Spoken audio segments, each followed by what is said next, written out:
बिस्मिल्लाहिर्रहमानिर्रहीम। अस्सलाम वालेकुम dear students.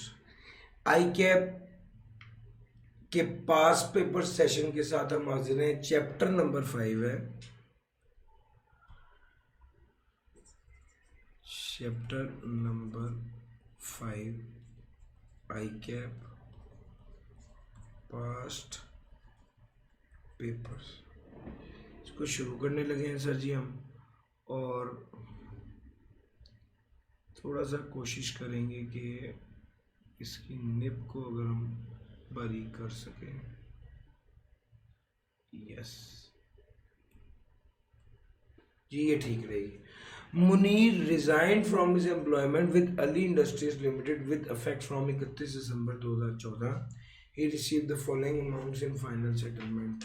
1.5 lakh leave encashment है, 4 lakh under a golden handshake scheme. Munir had received a salary of 3.5 lakh per month for a period of 6 months up to December 2014. His taxable income and tax liability during the preceding 5 years were as under। 2010, 11, 12, 13, 14 ये taxable income है, और total tax paid जो है वो 90,000, लाख, 273, 130 और 185। पिछले पिछले 5 साल की टैक्स लाइबिलिटी और टैक्सेबल इनकम भी गिवन है। आपको पता है ये गोल्ड टर्मिनेशन बेनिफिट जहाँ पर आ जाता है ना, गोल्डन एंड शेक स्कीम, यहाँ पर आपके पास ऑप्शन होती है। चाहे तो आप इनकम को एनटीआर के तौर पे ट्रीट कर लें, चाहे तो आप अपनी इनकम को सेपरेट ब्लॉक आइटम के तौर, इस इनकम की बजाय कहना चाहिए चाहे टर्मिनेशन बेनिफिट को एनटीआर के तौर पे ट्रीट कर लें, चाहे टर्मिनेशन बेनिफिट को सेपरेट ब्लॉक आइटम के तौर पर ट्रीट कर लें।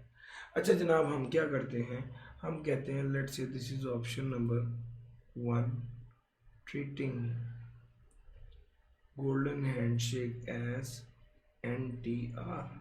अगर एनटीआर करें तो क्या होगा, सबसे पहले आ जाएगा सैलरी। जी सैलरी कितनी है, 3.5 लाख पर मंथ है।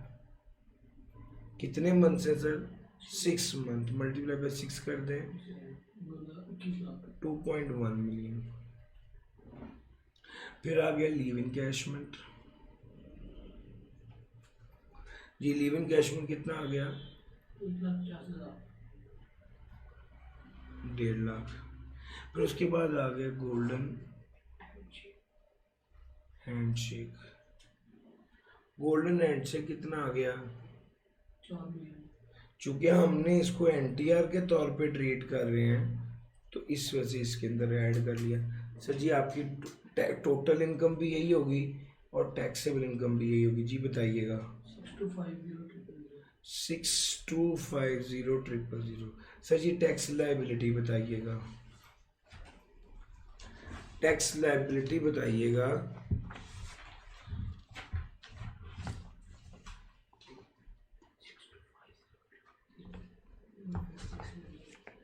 सफ़ा नंबर 51 पर चले जाएं और 51 पर जाकर, सफ़ा 51 पर जाकर आप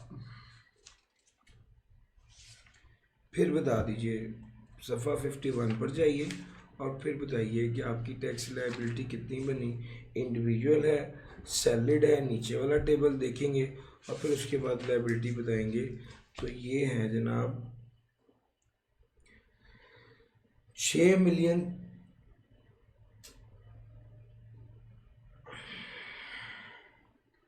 जी 6 मिलियन तक तो था 1095000। इससे ऊपर है 2.5 लाख का कितने परसेंट, 35%। जी भाई ये बन गया 1182500। सर जी ये आपकी टैक्स लाइबिलिटी आ गई अंडर ऑप्शन 1। अब जरा मैं चल रहा हूँ ऑप्शन नंबर 2 की तरफ, जरा कलर भी चेंज कर लिया है, देखते हैं सर क्या होता है इसका। ये भी है ठीक। ऑप्शन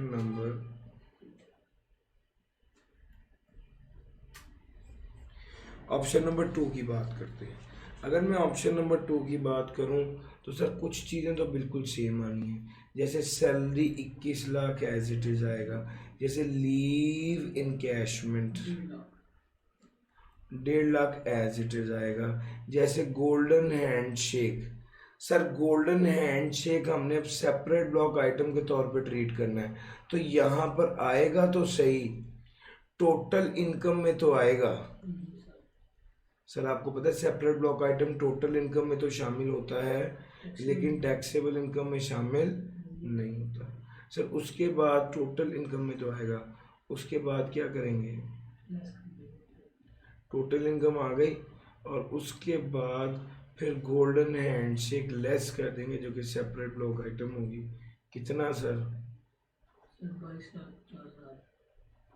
सर जी ये लेस कर दिया तो ये आपके पास टैक्सेबल इनकम आ गई जो बनेगी 22,50,000, 2250,000।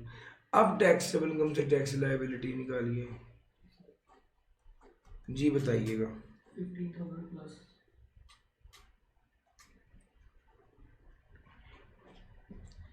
15,000 प्लस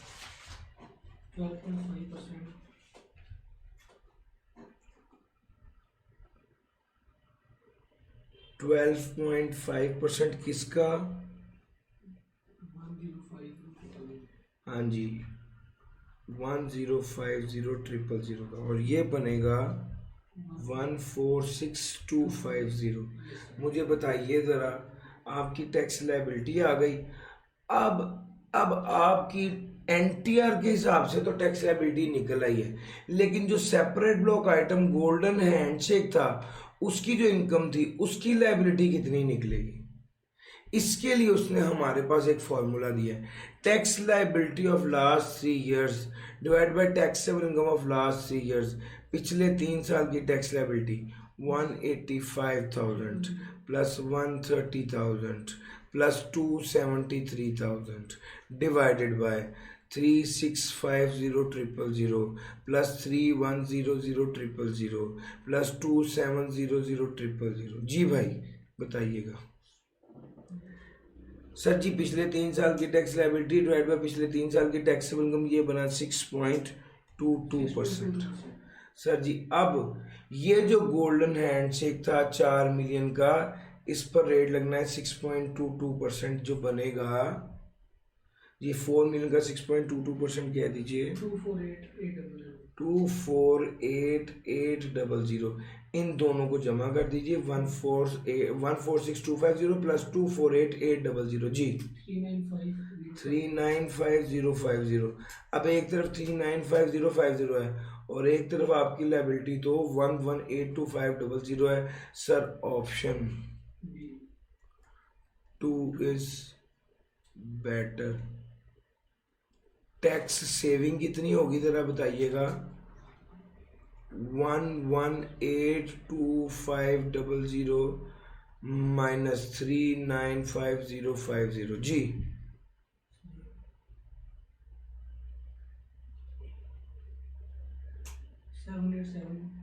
787,450 इतनी टैक्स सेविंग होगी।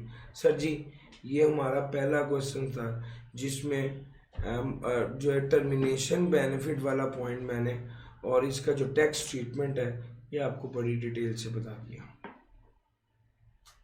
जरा अगले क्वेश्चन की तरफ चलते हैं और अगला क्वेश्चन है मेरे पास स्लाइड पे, क्वेश्चन नंबर 2।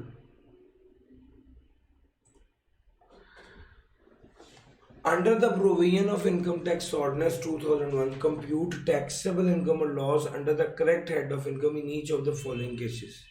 अच्छा अब यहाँ पर वो कह रहे हैं एम्प्लॉय शेयर स्कीम 30,000 शेयर्स हैं दाऊद लिमिटेड के जो इशू किए गए थे कमर को 1 अगस्त 2013 को, कितने के? 30 रुपए के। According to the scheme, he was not allowed to sell or transfer the share before completion of 3 years from the date of issue. The face value of each share is 10 per share. Fair market value of each share on different date was as follows। ये 40 है, ये 30 है, ये 50 है। He sold 10,000 share 31 May 2017 for ₹65 पर share.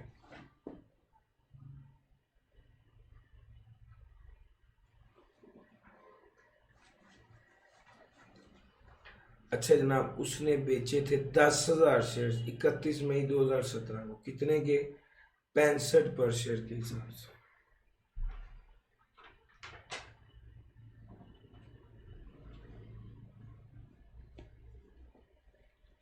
तो भाई इसने बेचे 10,000 शेयर 31 मई 2017 को 65 पर शेयर के हिसाब से। अब जरा बताइए, सबसे पहला स्टेप ये है कि आप ये देखें कि ये एम्प्लॉय शेयर स्कीम का सवाल है। दूसरा स्टेप ये है, इसको शेयर इशू हुए थे, तो फिर राइट और शेयर की गेम नहीं है, ये डायरेक्टली शेयर ही है। इशू प्रीमियम कितने के? 30 रुपए के। कॉस्ट ऑफ शेयर हमारे पास है। रिस्ट्रिक्शन ऑन ट्रांसफर है सर जी, 1 अगस्त 2013 को शेयर इशू हुए थे, 3 साल की रिस्ट्रिक्शन है, यानी 31 जुलाई 2016 को ये शेयर जो है ना वो ट्रांसफर करने के काबिल होंगे। तो हम कहेंगे fair market value after the restriction period जी कितना बनेगा? 50,000 रुपये 30,000, ये बना 1.5 मिलियन। उसके बाद आ गया कॉस्ट ऑफ शेयर। भाईजान शेयर कितने का पड़ा था? 30,000 रुपये 30,000 9,000। तो भैया कितने का फायदा हो गया? 6 लाख रुपए का फायदा हो गया, जो टैक्सेबल होगा अंडर द हेड सैलरी। और हमारा टैक्स ईयर 2017 है, तो जनाब इसी साल में ही फॉल कर रहा है। अब आगे चलते हैं कि इसने ये शेयर बेच भी तो दिए हैं। सर शेयर कितने बेचे? 10,000 शेयर। कितने के बेचे? सेल प्रोसीड क्या है? 10,000 मल्टीप्लाई बाय 65, तो 6,50,000 की। कॉस्ट क्या है? 10,000 मल्टीप्लाई बाय 30, 3 लाख कॉस्ट है। Amount already taxed under the head salary कितना है? ये जरा ध्यान से, ये जो 6 लाख है ये पूरे का पूरा उठा के नहीं लिख देना। ये 6 लाख तो 30,000 शेयर्स का टैक्स है, तो 10,000 शेयर्स का टैक्स कितना होगा? 6 lakh divided by 30,000 multiply by 10,000। भैया मेरी बात समझ आइए, ये एक पॉइंट था समझने वाला जी। कितनी अमाउंट आ गई? 2 लाख। सर जी 2 लाख लेस कर देंगे, यहाँ पर आ गया 1,50,000, और ये टैक्सेबल होगा under the head capital gain. Under the head capital gain. Sir ji this was question number 2। मैं बड़ी डिटेल से एक एक स्टेप खुद करके बता रहा हूँ, आपके साथ डिस्कस नहीं कर रहा। Question number 3, Hasrat has been working as a director HR in Shakir limited for many years during the tax year 2008। इसकी बेसिक सैलरी थी 6 मिलियन। कंट्रीब्यूट किया था 50,000 पर month towards a recognised provident fund. Contribute किया था 50,000 पर month towards the recognized fund. An equal amount was contributed by Hasrat. Interest income of 3391,000 at the rate of 20% of accumulated balance of the fund was credited to Hasrat account.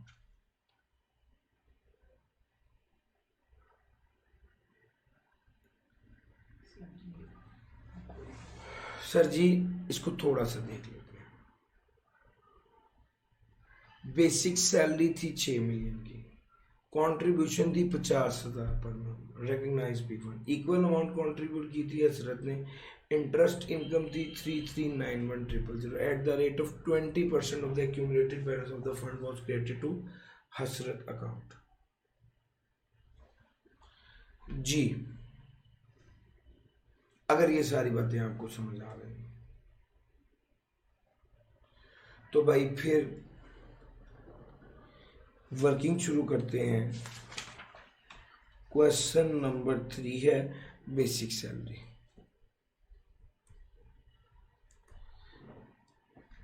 Basic salary कितनी है sir?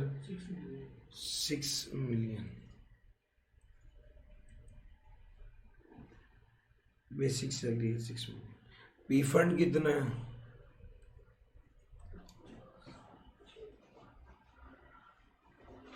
50,000 पर month provident fund.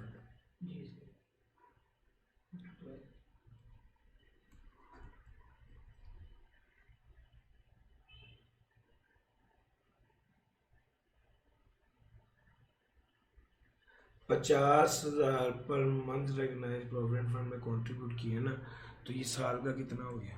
6 lakh. अब आपको पता होना चाहिए कि ये कंट्रीब्यूशन एम्प्लॉयर की जानिब से किया गया, तो आपने क्या रूल पढ़ा हुआ है? एग्जाम्प्ट कितना होता है? लोअर ऑफ 1.5 लाख या 1/10 of basic salary plus dearness allowance. तो भैया ये बन गया 6 लाख। इनमें से लोअर कौन सा है? 1.5 लाख। यहां तक ये एग्जाम्प्ट होगा और टैक्सेबल कितना होगा? नील। अब आ गया तीसरा, इंटरेस्ट। इंटरेस्ट कितना है सर जी? इंटरेस्ट इनकम थी 3391,000 की, और कितने परसेंट लगा था? 20%। एक्यूमुलेटेड बैलेंस कितना है? 20%। तो भाई 3391,000 ये 20% है, तो 16% कितना होगा? कैलकुलेट कर लेते हैं जी, बताइएगा 16% कितना?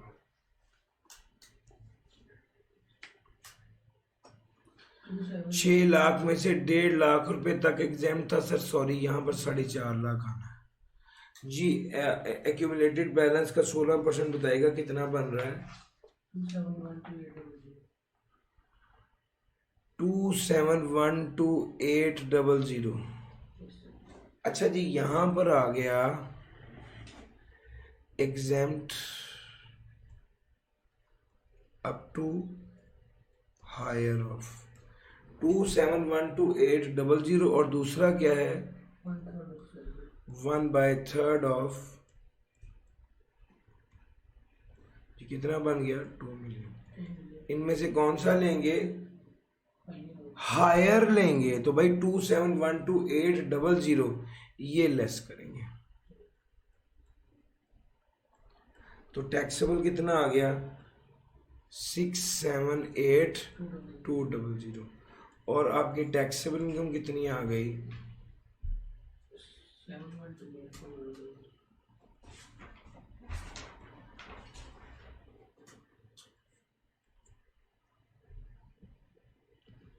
सर जी टैक्सेबल इनकम कितनी आ गई? 7,128,200। सर टैक्स लायबिलिटी बताइएगा। 7,128,200, आपको तो पता है 6 मिलियन तक की लायबिलिटी होती है 1,095,000। याद नहीं करने की जरूरत, टेबल से देखना है, मुझे याद हो गया वह करा करा के।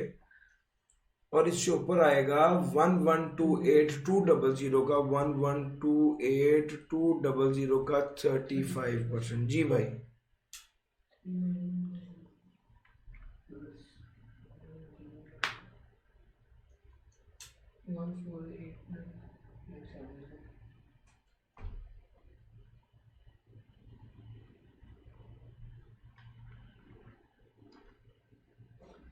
जी थोड़ा सा दरमियान में कुछ प्रॉब्लम हो गया, प्लीज़ थोड़ा सा पीछे जाके देख लीजिए। ये किसी टेक्निकल इशू की वजह से जितना मैंने लिखा था वो ख़त्म हो गया, लेकिन हमने सब कुछ लिख लिया था, बस लायबिलिटी रह गई थी। हमने सब कुछ ये आ गया बोल के,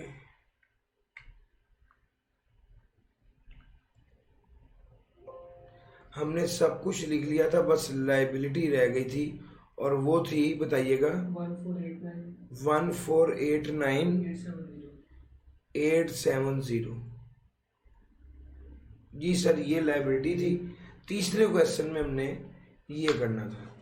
अच्छा जरा चौथे क्वेश्चन की तरफ चलें, तो चौथा क्वेश्चन में सिर्फ डिस्कशन थी। Under the income tax ordinance rule discuss the tax treatment, यहाँ पे डिस्कशन करनी थी।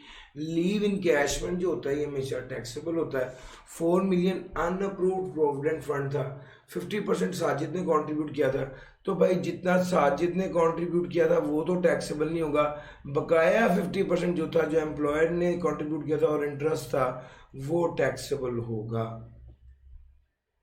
अनअप्रूव्ड ग्रेचुटी टैक्सेबल होगी। और इसके बारे में हमने क्या रूल पढ़ा हुआ है, एग्जेम्प्ट अप टू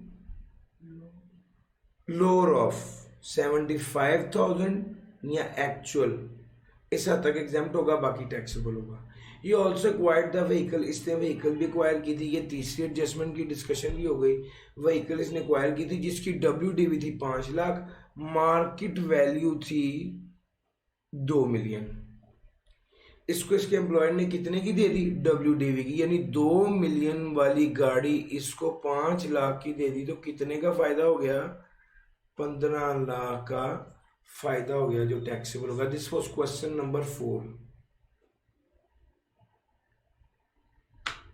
डिस्कस ही करना था इसलिए वही किया। इंटरेस्ट फ्री लोन अगर एम्प्लॉयर एम्प्लॉय को दे डॉटर ऑफ मैरिज के लिए तो वही सारा रूल है, as it is copy paste करना। सैलरी के पास पेपर्स और उसमें क्वेश्चन नंबर 6। सर एक कॉन्सेप्ट आपको पिछली वीडियो में पढ़ाया था कि salary is taxed on receipt basis, लेकिन अगर एरियर में सैलरी मिलने की वजह से हायर रेट पर टैक्स लगेगा तो टैक्स पेयर के पास ऑप्शन होती है, वो चाहे तो एक्रूवल बेस पर टैक्स कर ले, चाहे तो रिसीट बेस पर टैक्स कर ले।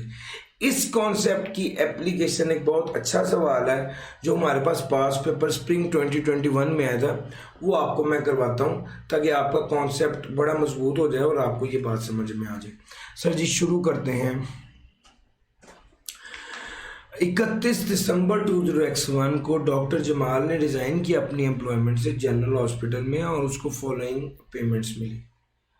6 लाख रुपए leave encashment, 85100000 recognise provident fund, 13 lakh और 17 लाख 2020W9 और 20X0 के हवाले से मिला। ये वो सैलरी है जो पिछले साल के हवाले से इसने इस साल में वसूल की है। ठीक हो गया। डॉक्टर जमाल ने मंथली सैलरी 5 लाख वसूल किया इस साल जुलाई से दिसंबर तक।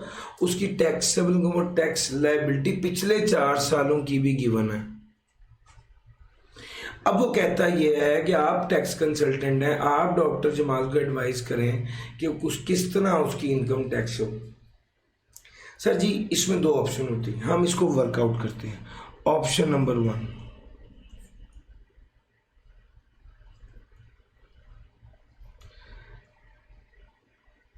Salary on receipt basis. Sir ji मुझे बताइएगा जरा लीव एनकैशमेंट कितना था। सर ये था 6 लाख।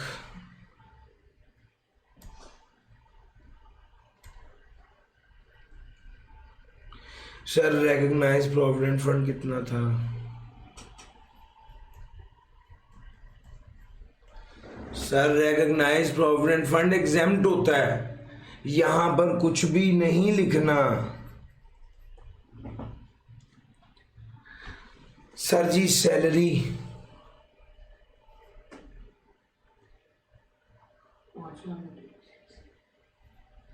रिलेटेड टू 20W9 की है 3.2 मिलियन, 20X0 की है 209 के हवाले से कितनी मिली है 13000000। 20X0 के हवाले से कितनी है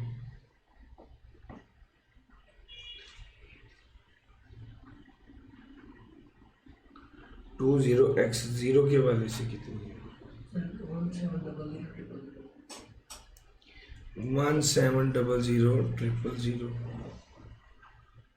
20X1 के हवाले से कितनी है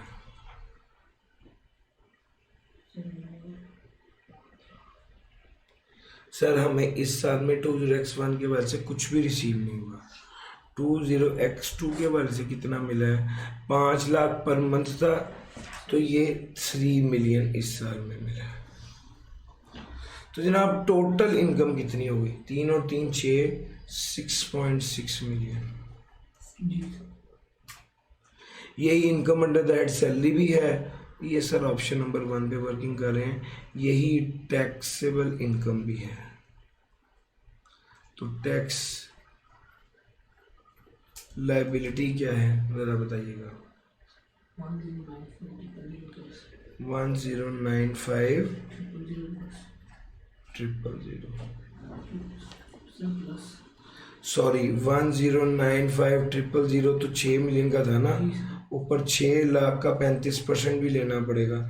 जी भाई बताइएगा।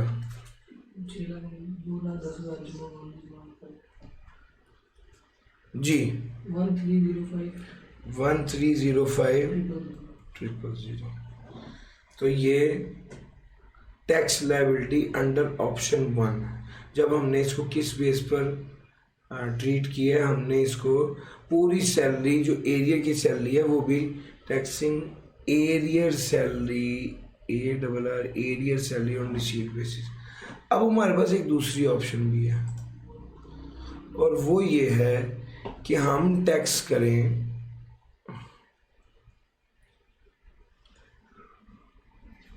On accrual basis.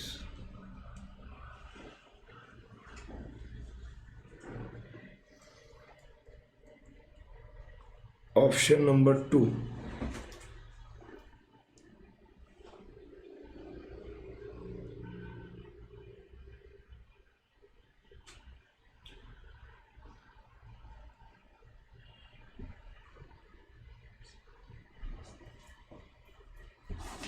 Taxing arrear salary on accrual basis. अब अगर एक्रूवल बेस की बात करें तो इस साल में क्या रिसीव किया है, लीव इनकैशमेंट कितना 6 लाख, और रिकॉग्नाइज्ड पी फंड कितना नील, रिकॉग्नाइज्ड पी फंड है नील। और अब 20W9 की सैलरी तो हमें इस साल वसूलनी हुई ना, हमने इस साल वसूल हुई है लेकिन रिसीट इस साल की नहीं, एक्रू तो इस साल नहीं हुई, तो इस साल की इनकम में शामिल नहीं करेंगे ना W9 की सैलरी ना X0 की सैलरी, बल्कि सिर्फ क्या शामिल करेंगे, जो 20X2 की सैलरी है जो कितनी बनेगी 5 लाख इंटू 6 जो बना 30 लाख। ये टोटल कितना हो गया, ये आ गई इस साल की टैक्सेबल इनकम। और टैक्स लायबिलिटी कितनी हो गई जी, टैक्स लायबिलिटी कितनी हो गई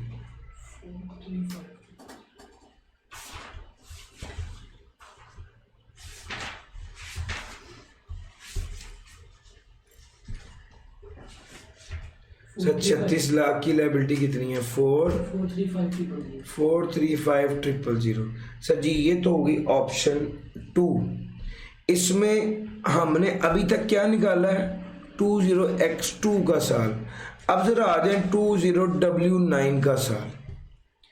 अब हमने करना क्या है, अब गौर से देखना, income of 20W9 received in 20W9 जी, ये बना 3.2 million. Income of 20W9 received in 20X2 कितना है भाई 13 लाख।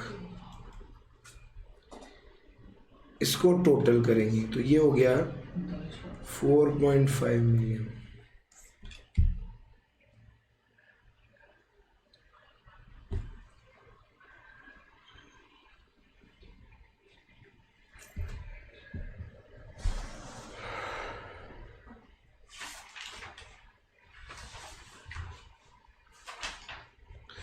अब आ गया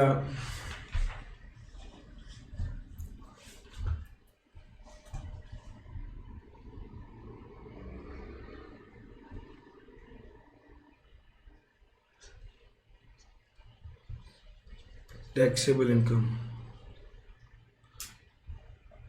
किससे रिलेटेड? 20W9 से रिलेटेड। अब टैक्स लायबिलिटी बताइए। 20W9 से रिलेटेड जी कितना बन रहा है? 4.5 मिलियन का सर 682,500 682,500। सर ये टैक्स लायबिलिटी बन रही है, ये टैक्स लायबिलिटी बन रही है। और टैक्स ऑलरेडी पेड कितना है? 404,500। Tax already paid in 20W9 जी बताइएगा। 404,500 682,500 माइनस 404,500 बताइएगा। 278,000 278,000। सर एक हमारी वैल्यू है ये, एक हमारी वैल्यू है ये। अब आ गया 20x0 की बात। Income of 20x0 received in 20x0 जी कितनी इनकम है जो रिसीव है 20x0 में? 3.8 million. Income of 20x0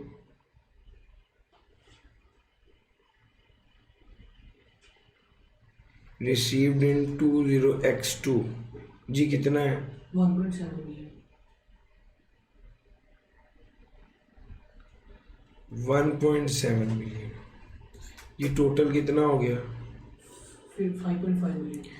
5.5 million ji. Tax liability कितनी हो गई?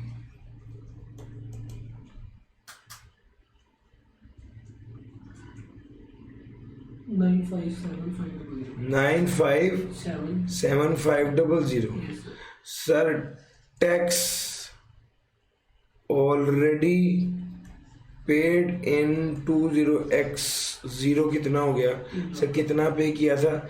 ये लिखा हुआ 3 लाख ऑलरेडी पे कर चुके हैं जी। बताइएगा 3 लाख लेस कर दूं तो ये आ जाएगा 657,500। ये हमारी 3 है भैया। यहाँ तो ये था कि मैं ऑप्शन 1 में कि मैं सारे साल की इनकम लेके टोटल करके टैक्स लायबिलिटी निकालूं।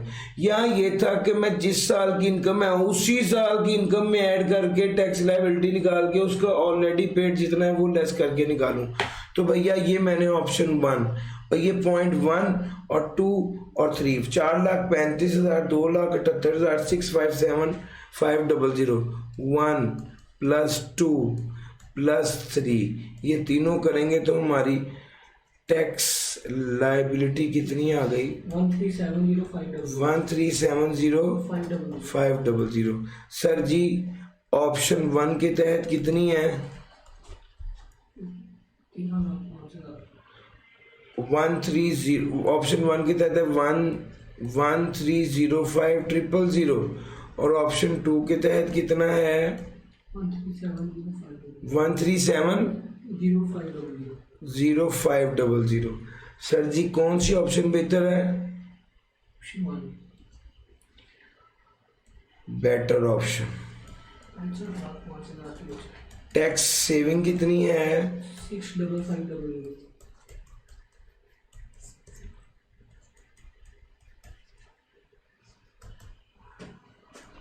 सर ये टैक्स सेविंग है। इस तरह से आपको ये सवाल करना था।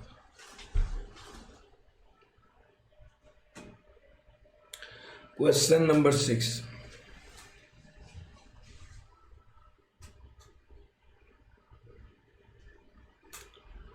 क्वेश्चन नंबर 6 था ऑप्शन 1 आ गई और ऑप्शन 2 आ गई। लो सर इस तरह से ये सवाल करना था। मैं आपको एक रीकैप देता चलूं। ऑप्शन 1 में मैंने जितनी सैलरी इस साल वसूल की थी उसको उसी पर टोटल करके उसकी लायबिलिटी कैलकुलेट कर ली, जबकि ऑप्शन 2 में मैंने ऐसे नहीं किया। ऑप्शन 2 में इस साल की सैलरी पे इस साल टैक्स लगाया, पिछले साल की जो सैलरी इस साल में वसूल हुई है उसको पिछले साल की इनकम में ऐड करके लायबिलिटी बना के जितनी पिछली वाली लायबिलिटी पे कर दी थी उसको लेस किया है तो हमारे पास आई है अमाउंट।